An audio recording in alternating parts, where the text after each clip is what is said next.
안녕하세요, 한상기입니다. 오늘 소개해드릴 차는 혼다 뉴 파일럿입니다. 파일럿은 혼다 SUV의 기함이죠. 2002년에 데뷔를 했고요. 현행 모델이 2016년에 데뷔한 3세대입니다. 그리고 이번에 출시한 모델은 2019년형으로 나온 부분 변경 모델이죠. 이번에 출시한 부분 변경 모델은 그 변화의 폭이 그렇게 크지는 않습니다. 이 얼굴과 계기판 디자인 그리고 안전장비 일부를 좀 추가한 정도입니다. 파일럿은 국내 기준으로 보면 대형급인데 미국 기준으로는 미드 사이즈에 해당이 됩니다. 주요 경쟁 모델로는 도요타 하이랜더, 얼마 전 출시된 현대 팰리세이드, 포드 익스플로러 등이 있죠. 파일럿은 부분 변경이 되면서 차체 사이즈가 조금 커졌어요. 기존에는 전장이 5m가 조금 안 되는데 이 부분 변경 모델은 5m를 살짝 넘고 전폭도 조금 더 늘어났습니다. 참고로 휠 베이스는 동급에서는 그렇게 긴 편은 아니고요. 휠 베이스가 2820인데 팰리세이드나 익스플로러보다는 조금 짧아요. 엔진은 3.5L SOHC 하나만 올라가고요.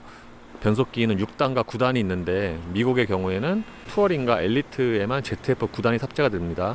참고로 미국 판매 모델은 하위 3개에는 6단이고 상위 투어링과 엘리트에는 9단이 탑재가 되죠. 당연히 국내에서 판매되는 파일럿은 전부 ZF 9단이고요. 그리고 국내 출시 모델은 일반 파일럿과 엘리트 두 가지가 있습니다. 외관의 차이는 그렇게 크지 않습니다. 가장 크게 차이가 있는 건 역시 그릴인데 그릴의 가로바가 좀 더 단순해지고 특히 상단에 있는 게 좀 굵어졌죠. 미국 차답게 그릴에는 좀 두툼하게 크롬을 많이 썼습니다. 이 옆에 기존 모델과 같이 서 있는데 둘이 비교를 해보면은 그릴이 가장 차이가 있고요.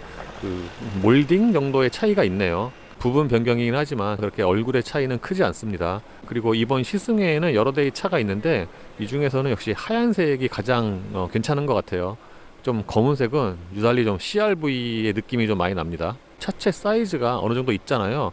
그거 생각하면은 실제 사이즈보다는 조금 차가 작아 보여요. 앞모습에 비해서 뒷모습은 좀 더 사이즈가 느껴지는 그런 디자인이긴 한데 앞쪽에 비하면 뒤에는 좀 디자인이 밋밋하죠. 밖에서는 머플러가 잘 안 보이는데 좀 이렇게 숙여야 보이죠, 머플러 팁이. 그리고 약간 멀리 떨어져서 보면은 말리부처럼 서스펜션의 링크들이 좀 보이긴 합니다. 타이어는 컨티넨탈의 크로스 컨택트 LX 스포츠, 사이즈는 245에 50R 20입니다. 이 파일럿에서 가장 큰 사이즈죠. 일단 운전석 시트를 최대한 낮추면은 이게 높이가 꽤 낮게 내려가는 편이거든요. 아마 이게 대시보드의 높이가 높아서 그렇게 느낄 수도 있는데 이것 때문인지 어느 정도는 좀 승용차의 분위기가 나요. 그런데 실내를 좀 세부적으로 보면은 일부 버튼 같은 경우에는 좀 트럭의 또 느낌이 나죠. 그리고 전체적인 내장재가 그렇게 썩 좋은 편은 아니고요. 그러니까 눈으로 보는 그런 플라스틱의 질감 같은 경우에는 약간은 좀 거친 느낌도 있어요. 이 모니터의 경우에는 테두리의 베젤이 너무 두껍네요. 그래서 실제 모니터, 그러니까 액정의 사이즈가 그렇게 크지가 않죠. 그리고 내비게이션의 화질도 그렇게 좋은 편은 아니고요. 주요 기능은 다 모니터 안에 통합을 시켰는데 여기가 지금 홈 화면이고요. 그러니까 기본적인 디자인은 오디세이와 거의 비슷하네요. 이거 이동할 때의 소리가 좀 특이합니다. 그리고 오디세이처럼 이 캐빈 토크가 추가가 됐는데 이게 파일럿에는 처음 적용이 되는 거죠. 그러니까 이 기능을 활성화시킨 상태에서 얘기를 하면은 2열과 3열 승객에게 스피커를 통해서 이 운전석에서 얘기하는 사람의 말소리가 잘 전달이 되는 거죠. 이런 거 보면은 미드 사이즈 이상의 SUV는 점점 미니밴 같은 그런 기능성이 추가가 되고 있지 않나 싶어요.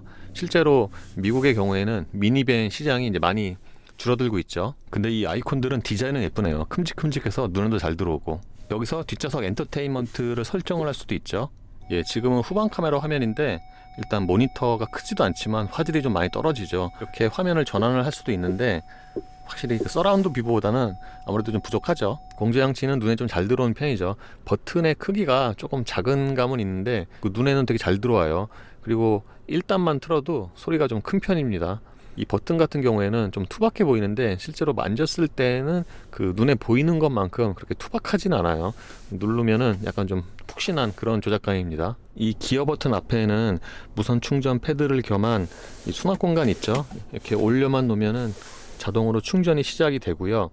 여기가 공간은 넓은데 뭔가 좀 너무 얕아서 여기 물건 얹어 놓으면은 좀 좌우로 떨어지지 않을까라는 생각도 있고요. 여기에는 12V와 USB가 마련이 됩니다. 그리고 공조장치 밑에는 CD 플레이어가 있고 여기 양쪽에는 통풍과 열선 시트가 있죠. 이 열선 시트 조명은 좀 유난히 빨갛네요. 기어 레버를 버튼식으로 처리를 하면은 공간면에서 좀 이로운 점이 있습니다. 예를 들어서 무선 충전 패드가 있는 공간도 넓지만 이 뒤쪽에 센터 콘솔 박스도 그 미니밴처럼 상당히 넓어요. 이 버튼식 기어는 딱 눈에 보이는 대로 굉장히 직관적이죠. 그냥 P, R, N, D만 있으니까. 그리고 오른쪽에는 컵홀더가 두 개가 있는데 대부분의 컵홀더가 그렇듯이 그 한쪽은 좀 더 크고 그런데 날개는 좀 따로 없어요. 이 센터 콘솔 박스는 딱 봐도 용량이 굉장히 크죠. 이 덮개를 열면은 이렇게 깊은 공간이 있습니다. 이거는 카니발과 비슷한 용량이 아닌가 싶을 정도로 네모 반듯하고 깊이도 꽤 있어요. 그리고 이 안쪽에도 12V와 USB가 하나씩 마련이 되고요. 커버 뒤에 있는 트레이는 이렇게 슬라이딩도 됩니다. 운전대에는 이 차 사이즈 생각을 하면은 약간 좀 작게 느껴지고요. 그리고 림의 두께는 좀 얇은 편이에요. 손에 좀 확 들어옵니다. 그리고 이 가죽 같은 경우에는 약간 좀 쫀득함이 있는데 그렇게 썩 좋다고 느껴지진 않고요. 스포크 왼쪽에는 오디오, 오른쪽에는 크루즈 컨트롤과 열선 스티어링 휠 버튼이 모여 있네요. 스티어링 휠 조절은 모두 수동인데 이 조절할 때 약간 좀 뻑뻑합니다. 실내에서 가장 크게 달라진 부분 중에 하나가 계기판인데 그 신형 오디세이와 비슷하게 바뀌었죠. 이 계기판이 바뀌긴 했어도 요즘 나온 차들에 비하면은 그렇게 예쁜 편은 아니고 눈에는 잘 들어오지만 폰트라든가 이런 게 이렇게 세련된 디자인은 아니죠. 여기가 지금 홈 화면이고요. 여기서 트릭 컴퓨터라든가 AWD 토크 배분 실시간으로 확인을 할 수가 있죠. 그리고 세팅에 들어가면 타코미터의 그 디스플레이 여부를 선택을 할 수가 있는데 이거는 뭐 굳이 스티어링 칼럼 왼쪽에 보시면은 이 사이드 미러 조절 스위치가 있는데 제가 예전에 다른 일본 차 시승할 때도 말씀드렸지만 이 일본 브랜드는 좀 일부 버튼은 대대로 좀 물려서 쓰는 경향이 있거든요. 이 사이드 미러 조절 버튼 같은 경우에 좀 되게 오래된 예전에부터 봤던 디자인이죠. 도어 트림의 디자인은 꼭 미니밴 같죠. 보통 미니밴들이 여기에 수납 공간을 중간에 하나 더 놓고 그러잖아요. 이 도어가 크다 보니까 이 파일럿 같은 경우에도 이 도어 트림에만 이 수납 공간이 3개가 있어요. 저 컵홀더까지 포함하면 4개군요. 여기에 중간에 그리고 이 밑에도 있고 여기에 컵홀더를 마련해 둔 거는 꽤 좋은 아이디어 같죠. 이 도어 트림의 이 버튼 같은 경우에도 상당히 좀 딱딱하고 일단 보기에도 좀 옛날 디자인이 티가 나죠. 그리고 유리는 1열만 상하형 모드 원터치고 2열은 원터치가 아닙니다. 이거는 이제 미국적인 특성이라고 봐야죠. 시트는 차 크기에 맞게 넉넉하고요. 그런데 이 방석 부분에 보면은 그 엉덩이가 닿는 부분에 이미 좀 가죽이 좀 울어 있죠. 그래서 이거 같은 경우에는 좀 그 내구성이 좀 우려가 되는 부분입니다. 요즘에 많은 차들이 그 전자식 파킹 브레이크를 사용을 하고 있는데 이 차는 파킹 브레이크예요. 그래서 좀 민감하신 분들의 경우에는 저 파킹 브레이크가 좀 발목에 좀 간섭이 있을 수가 있어요. 2열은 뭐 슬라이딩 하기 나름이지만 무릎 공간은 충분합니다. 2열은 제가 최대한 뒤로 슬라이딩을 시킨 상태고요.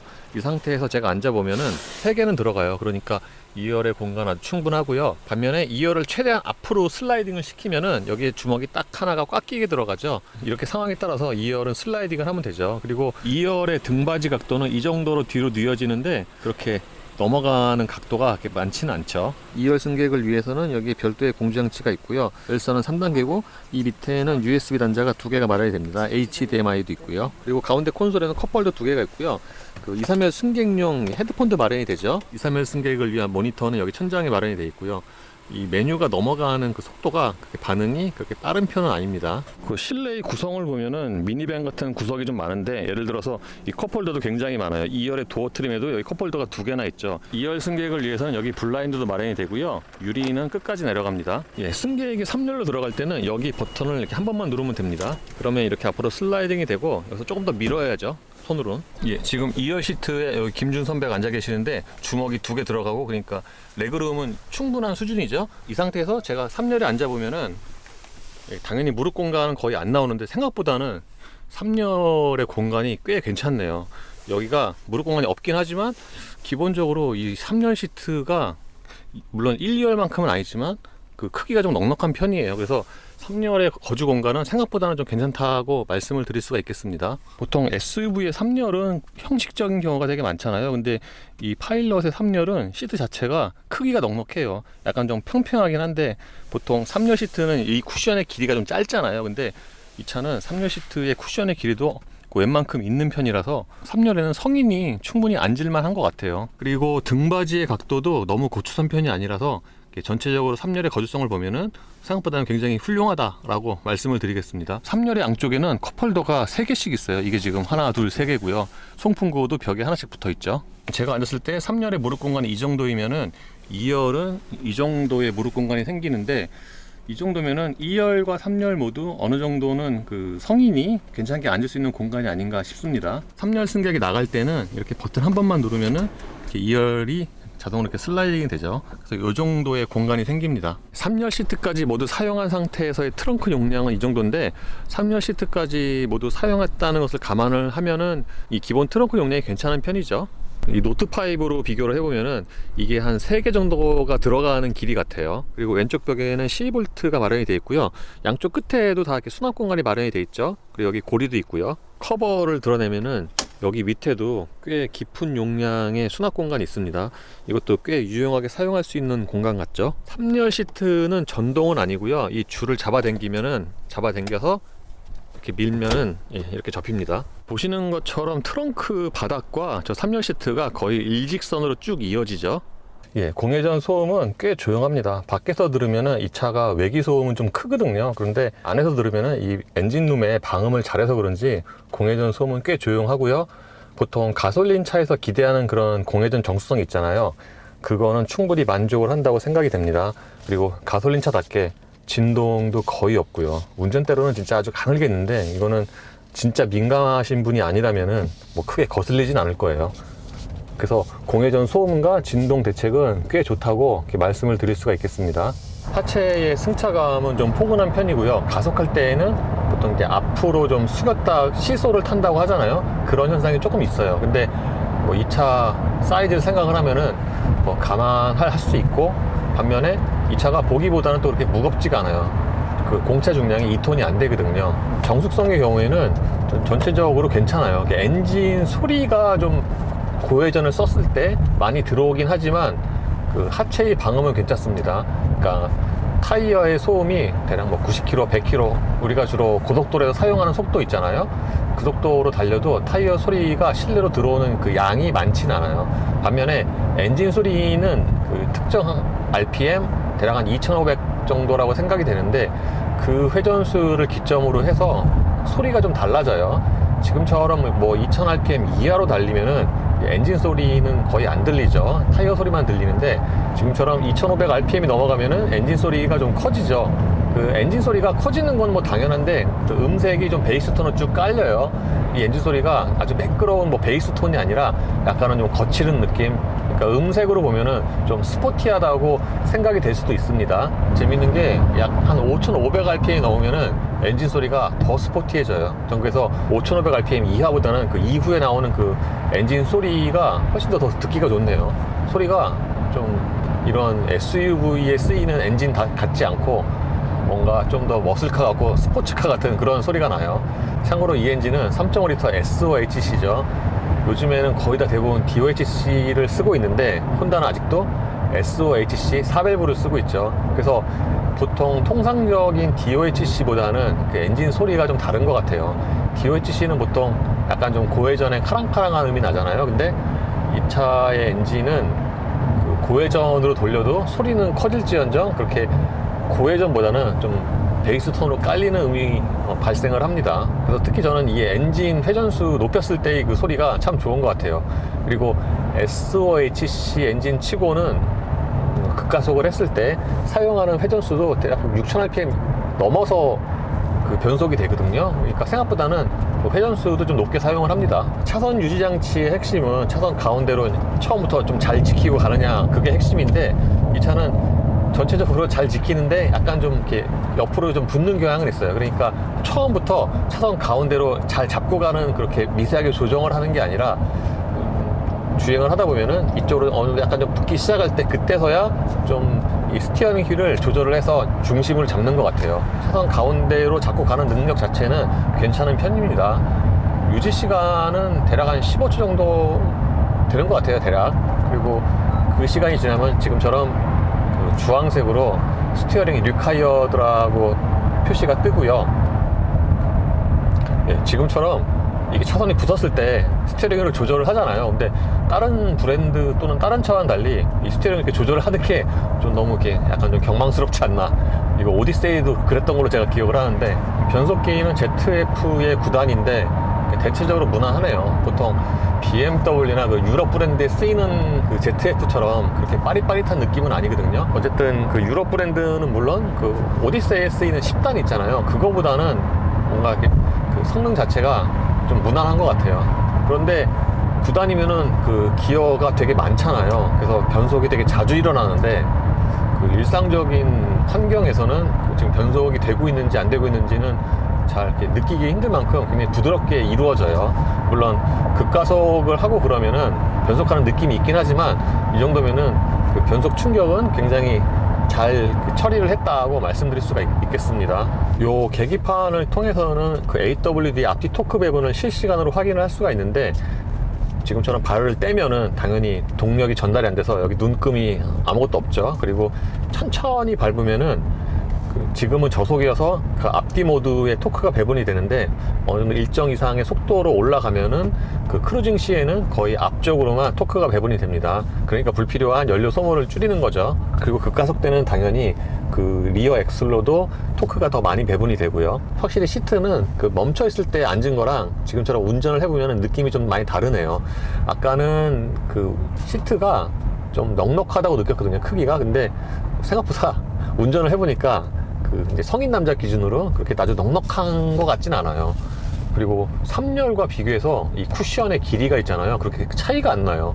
지금 오히려 3열 시트의 쿠션이 더 긴 게 아닌가 싶을 정도로, 그러니까 이 차는 이 시트만 보면은 운전석이 아니라 2, 3열 승객을 위한 차죠. 뭔가 좀 더 미니밴 같은 그런 느낌이에요, SUV보다는. 아까 앉았을 때는 옷이랑 좀 잘 붙는다고 느꼈는데, 운전을 해보니까 이 시트의 가죽이 좀 이렇게 미끄럽게 느껴집니다. 고속 안정성은 꽤 괜찮은 편이에요. 이 차가 운전해보면은 아, 내가 지금 되게 묵직한 차를 타고 있구나, 그런 기분이 드는데, 실제로 차가 무거운 편이기도 하지만 그 거동 자체가 무겁다기보다는 묵직해요. 그러니까 좋은 의미로 묵직합니다. 그래서 승차감도 좀 진득한 느낌이 나고, 물론 그 아래 위로 움직이는 그 바운싱이 크진 않은데 좀 자잘하게 좀 빈번하게 일어난다고 해야 되나? 그렇게 좀 표현할 수 있을 것 같아요. 그리고 통상적인 이런 노면 환경에서의 승차감은 대체로 무난한 편인데, 1열에선 괜찮은데 2열과 3열은 또 어떨지 모르겠네요. 2열 어떠세요, 승차감?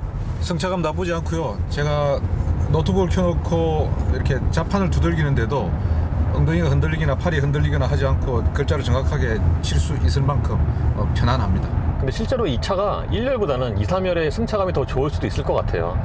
이 차 구성이나 패키징을 보면은 2, 3열 승객을 위해서 실내를 그 디자인했다라는 생각이 있거든요.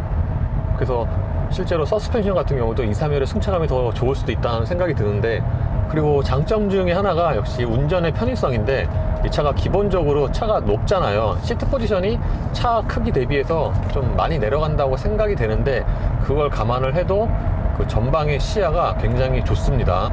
보통 대부분의 혼다차가 그렇듯이 전방이라든가 좌우 사이드미러가 또 되게 커요. 보통 이쪽의 사이드미러가 실제보다 좀 가깝게 보이잖아요. 근데 이 차는 좀 유독 더 가깝게 보이는 것 같아요, 옆에 있는 차가. 그래서 전방과 사이드미러는 물론 후방 시야까지 괜찮은 것도 이 차의 장점이라고 하겠습니다. 기본적으로 이 뒷유리 자체의 그 면적이 넓네요. 그리고 급가속하면 확실히 이렇게 그 피칭이라고 하잖아요. 그게 좀 더 심해집니다. 그리고 고속으로 주행할 때도 그 전면에서 부딪히는 바람 소리가 좀 이렇게 고르게 들리는 편이에요. 보통 풍절음을 잘 처리를 못한 차는 이렇게 특정 부위에서 이렇게 고주파음 또는 바람 소리가 유난히 좀 강하게 들리는 경우가 있는데, 이 차는 그 전면에서 부딪히는 바람 소리가 고르게 들리는 편입니다. 그리고 이 차가 1열 유리는 또 이중이에요. 그래서 측면에서 들어오는 바람 소리도 적은 편이고요. 저는 이번에 혼다 파일럿은 처음 타봤는데, 뭔가 이렇게 장점과 단점이 확실하게 구분이 되는 그런 차네요. 장점으로는 그 다양한 2, 3열의 공간, 특히 3열의 공간이 성인이 앉아도 충분할 정도로 이렇게 잘 갖춰져 있어요. 이런 건 꽤 큰 장점 같고요. 그리고 가솔린 엔진답게 진동과 소음 대책도 확실하니까 이런 거에 민감한 국내 소비자들이라면 꽤 마음에 드는 부분이라고 할 수가 있겠습니다. 단점으로는 무엇보다도 가격이 좀 있죠. 그러니까 예전 같았으면 잘 몰랐는데 바로 얼마 전에 팰리세이드가 나왔잖아요. 팰리세이드 3.8 가솔린이 3천만 원대 중반에서 시작을 하니까 풀옵션으로 해도 이 차와 한 1,000만 원 차이가 나거든요. 그러니까 거기서 좀 갈등이 될 수도 있죠. 그리고 이 차는 보통의 그 미국 차에서 흔히 볼 수 있는 그렇게 세련되지 못한 디자인이 또 단점이라 할 수 있죠. 스위치류도 그렇고. 그래서 3열을 갖춘 다인승 가솔린 엔진의 SUV를 생각을 하신다면은 이 차도 고려의 대상이 하나가 될 수도 있을 것 같아요. 예, 이로써 혼다 뉴 파일럿의 시승을 마치겠습니다. 감사합니다. 아니 근데 진짜로 이거는 별로 이렇게 잘 봐줄 만한 건덕지가 별로 없는데요. 이게 차라리 저 오디세이가 더 나은데.